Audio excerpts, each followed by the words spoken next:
Today on the American Truck Podcast, RollerCoaster Tycoon World is still really bad, Planet Coaster is super awesome, and another Fallout DLC is coming next week.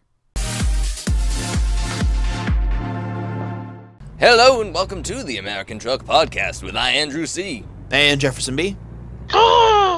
And Freelance Gamer.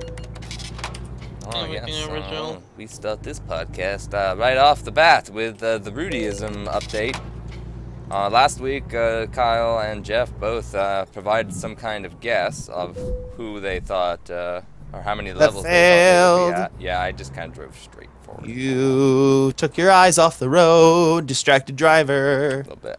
But Freelance had guessed 95 would be the level that Rudyism got to. Jefferson B guessed 94, and of course, last week he was at level 88, and well, Jefferson B, you were wrong. I was also wrong. Kyle was also wrong, but the Price is Right rules say that Kyle wins. Rudyism hit level 100 on Monday. Woo! Confetti falls from the skies. So, fixed in post. He successfully completed it after 5 days, 11 hours, 48 minutes, and 38 seconds of continuous time. Yeah, his in-game time. He spent 21 days. He spent about a quarter of his time doing this. Yep. That is a hell of a workout. It was like, I think it was like 7 hours a day. I kind of want to calculate, like, how many calories did this guy burn by doing all of this? That's a good question. So it'll be interesting to see what game he goes and tries to play next with a dance pad. Because we already know he likes dabbling in these complex game-playing mechanics. Yeah, he might go back to doing something. Wasn't he supposed to do something with a racing wheel? Yeah, he was doing something else with a racing wheel, and he was doing something else with a Guitar Hero controller. He said that he was going to be moving on to those for his next thing. So you never know. We might come back and talk about something he's doing in a couple of weeks. Who knows? Cool.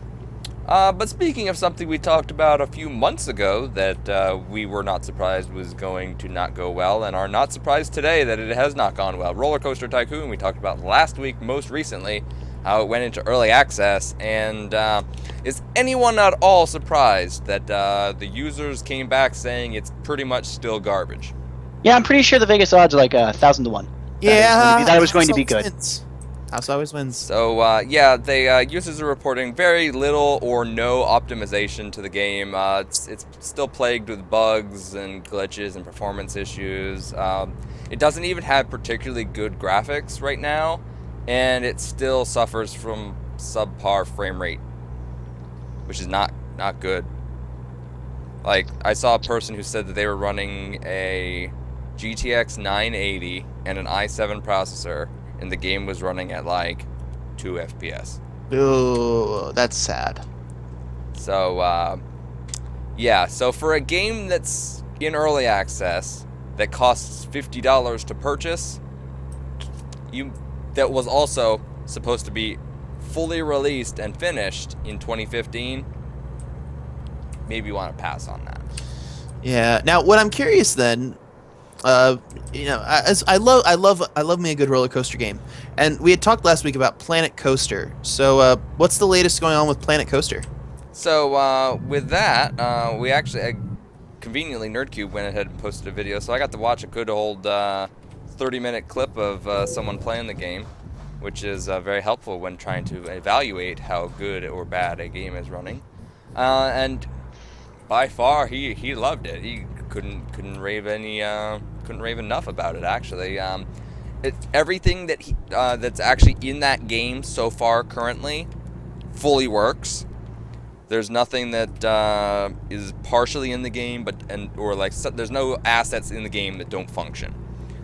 So one of the things that wasn't available by default is roller coasters, but if you enter a cheat code, you can get access to the roller coasters. And even those work entirely fine. Like, there's no issues with those. All of the objects that are in that game have way more detail than you ever thought you needed. So there's a full pirate ship that you can put in the game as an asset in the game and plop it on your map, right? Oh, like a swinging pirate ship, like you see. No, it's like a prop pirate ship. Okay.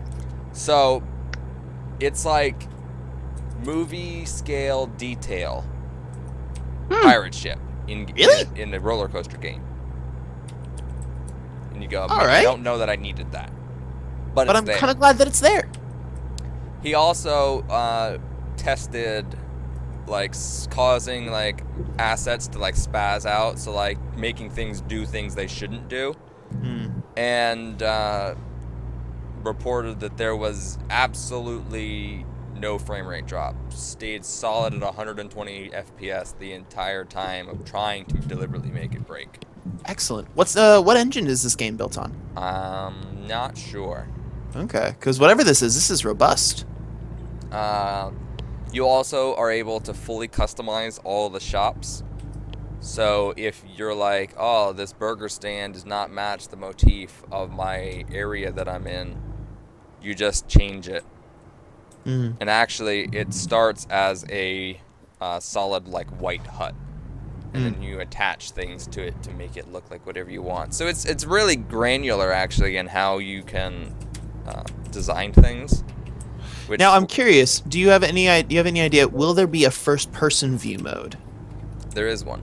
Okay, because that's why I'm wondering about this, the idea of the granular level of detail, and I'm like, the only reason why this would be is if I could walk around in first person with like my Oculus Rift headset. You don't walk around per se. Do I fly around? Attach yourself to a park goer, and you see what everything at their walking pace, but you can control the camera. That's a little creepy. Well, it's the same thing that existed in RollerCoaster Tycoon 2 and 3, or at least 3. Maybe I just never looked at that feature. It's very possible, but yeah, it pretty much functions the same way it used to function. I just like the idea of free control. I mean, especially if you donned like an Oculus Rift or an HTC Vive or something like that. I think it would just be cool to have it as an option of like, hey, enjoy looking at your park in virtual reality. You know, I haven't personally played with it, so it's also very possible that you have full control over the camera and you can just go off wherever you want to go once you're in the mode. Yeah. I just can't say 100% for sure on that. Yeah. So we'll definitely keep up with that, though. So we like our simulators here at the Ghost Incorporated Simulator Hut. No, you don't. You hate most of them. Okay. All right. Only ones that are made by the company who makes Farming Simulator. That's a lot of them. Yeah, That's probably a majority of the market. They're all the same game. Farming Simulator as a simulator is a good game. As a game is not a good game. But that's beside. No, it's not even really good at being a simulator. How do you know? You're not a farmer? Have you ever used farming equipment, Jeff? Have you? Yes. Really? Yeah, my grandparents used to own a farm up in upstate New York. Oh. Very well. Anyway. They're not good at simulating anything. Games I wouldn't like say this, that like American Truck Simulator, Euro Truck Simulator, very good at simulating what they're actually trying to simulate. As we have a trucking expert, that would be someone who actually knows the trucks, Andy. Yes. OMSI Bus Simulator is a very good simulator of being a bus driver and whatnot. That would be cool.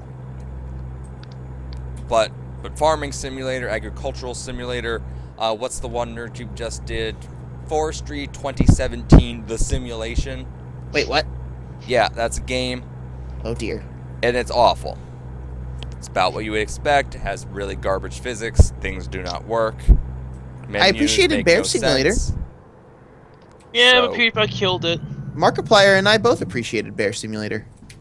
Yeah, but he's Bear not Simulator PewDiePie. is not bad for what it is.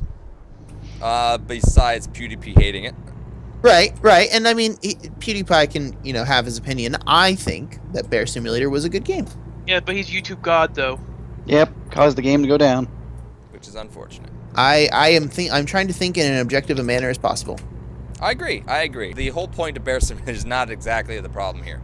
Yeah. It's 100% the anti that company who makes. Yeah, it's anti-yearly franchise. Yeah, the yearly. simulator. Yeah, the oh, here's 2014. Oh, here's Farming Simulator 2015. Oh, here's Farming Simulator 2016. They're gonna make a 2017. I guarantee it. Although, It'll be you know, we do the same thing with a different number attached to it. We do the same thing with the majority of sports titles. Yes, Those are all. but Those they're are less all. garbage. They're getting to be more garbage, or they're getting to. The only thing that they have been doing that's been good is they've been increasing realism. Yeah. And for those playing that, they've been putting in a lot more when it comes to stuff. I agree, but I mean that's just the natural curve of things. I'm not seeing like. Yeah, there's no additional It only realism that improved, ever you know, gets added to football so Farming many Simulator, times. though. Right. Like Farming Simulator has not gotten more real since I heard about it in 2010. Yeah, where can you slaughter your pigs at? There's no slaughtering of pigs. Hey man, that's not kosher. Ha Farming. ha ha! I see what you did there. Yes. So anyway, that's this horse is dead, and we're gonna move that on kosher? to a different beta. This is a very beta-centric Weak. podcast here this week. Orcs Must Die Unchained, the open beta. Our thoughts are not good. We have different opinions. Our thoughts are varied and Diverse. and very diverse. So I personally think it's not terrible. It's got some problems, given that it has like 12 clients to run the game. I do not appreciate this. It has like 3. But it's like And a might as command well have prompt. 12. It's like League, where it's got a client to open a client to open a patcher to open the game. So I don't appreciate having to open multiple things. Also, because it's got these multi-client things, sometimes the menus don't function right. So you just sit there and it tells you loading, but you just have to click and then it moves on. But it doesn't tell you need to do that. So like, yeah, these are probably beta problems. As long as they get fixed, I'll agree. Otherwise, they become release problems. Exactly. So what did you like about it, Jeff? So I played a couple of rounds this past Sunday. So just to provide context, this for me was a beautiful, relaxing Sunday afternoon audiobook playing in the background, strolling through, playing Orcs Must Die. I really like the concept. I thought now, granted, I also do not own Orcs Must Die 2. But for me, Unchained really brought a great social element. I thought it was really great to just be a boots on the ground, like one of the early adopters of the game. The humor for me was really, really kind of nice. I felt like the game mode could have been explained a little bit better. But after playing a couple of rounds, I got it. I hung in there. You know, we were strategizing with team members. I was communicating. The system of having correct me if I'm wrong, they're called champions. I think they are. That you place as like a last wall of defense. Oh, Guardians. Guardians. Thank you. I thought the Gotcha. Guardian system was great. You know, it's just got a little bit more life to it. The ability to have health regen is also very thoughtful for folks like myself who just kind of run and gun it. Yeah, I thought it was. I had fun playing it. I'm not going to say it's like the greatest game ever. Like I said, it was a relaxing Sunday afternoon. I'm probably not going to take this game any further than a relaxing, free-to-play Sunday afternoon game. Okay. See, Relaxing MOBA.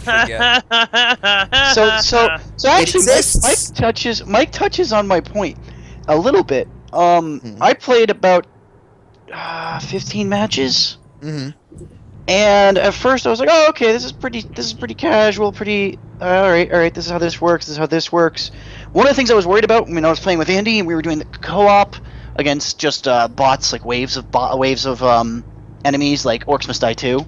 Okay. One of my thoughts there was, wow, melee. The fact that you stop moving to melee makes it feel like melee has to be strong, or else ranged casters are just going to get away from you always, because they can move and shoot constantly.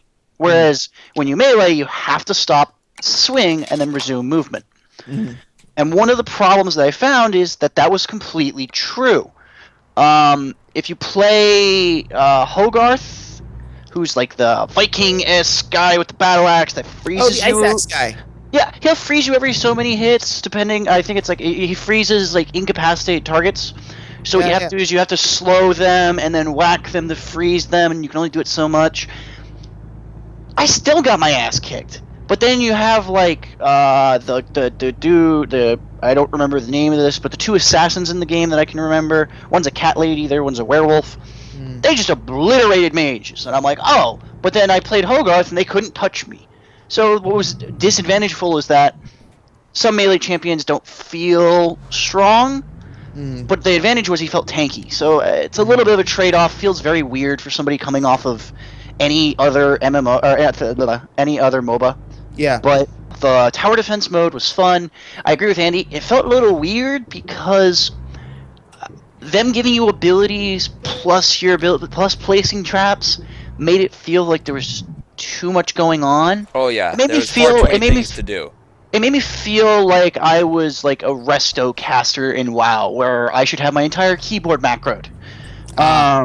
And like I think that might have been a little too much, and for new players might be a little overwhelming. But it's still pretty fun.